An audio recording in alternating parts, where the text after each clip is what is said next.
Bhojpuri film के superstar trending star कहे जाए वाला खेसारी लाल यादव एकदम भावुक हो गए हैं।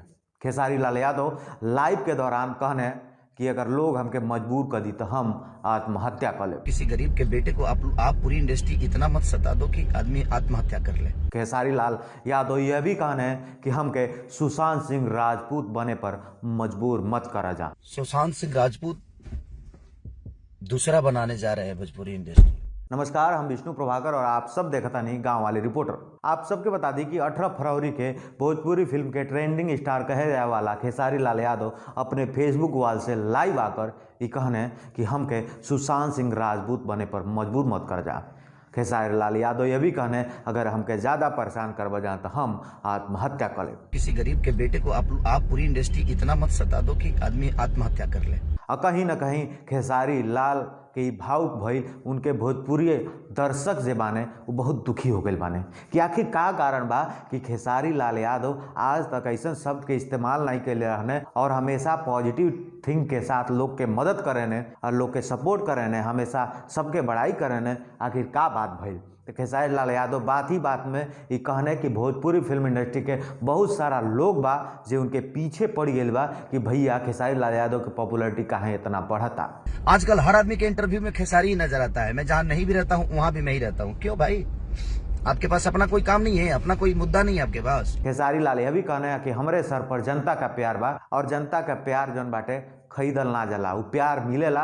हमके जनता प्यार करता, यही हमारे लोग परेशान बा, बेचैन बा, सबको कांटों की तरह चुभने लगा। मैं पता नहीं क्यों यार। खेसारी लाल यादव यह भी कहने कि पूरा फिल्म इंडस्ट्री हमके अगर दरकिनार भी कर दे तो हमरे जनता के इतना प्यार बा कि हम अपन एगो मुकाम साबित कर दे। बात में खेसारी लाल यादव यह भी कहने कि भोजपुरी फिल्म इंडस्ट्री के कुछ धुरंधर लोग बालो जे हमारे पीछे हाथ धोके नहीं बल्कि नहा धोके पड़ गए बालो। जब कोनो भी कलाकार के गाना फिल्म हिट होला तो हम खुदे शुभकामना देनी, लेकिन हमार तमाम प्रोजेक्ट हिट होला तो हमके केहू नहीं सपोर्ट करला।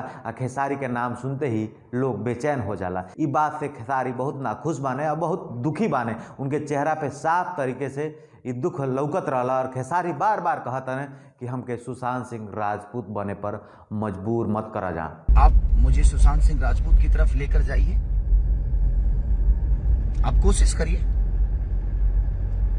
कि हम भी कुछ कर जाएं।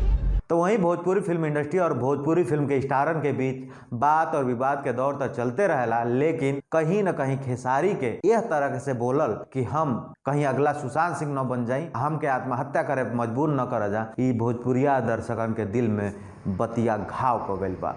और आखिर का कारण बा कि खेसारी इतना सीरियस हो गए ने, इतना भावुक हो गए ने। तो भैया गांव वाले रिपोर्टर हमेशा भोजपुरी भाषा और सामाजिक मुद्दा पे बात करेला। तब भोजपुरी फिल्म इंडस्ट्री के सभी स्टारन से नहीं हो रहा बा कि भोजपुरी के विकास तब्बे हुई भैया जब तोहनी के मिलजुल के कुछ करबा जा, जब अपने में लड़बा जा, दुमघाउच कर बजा तो भोजपुरी के विकास कैसे हुई।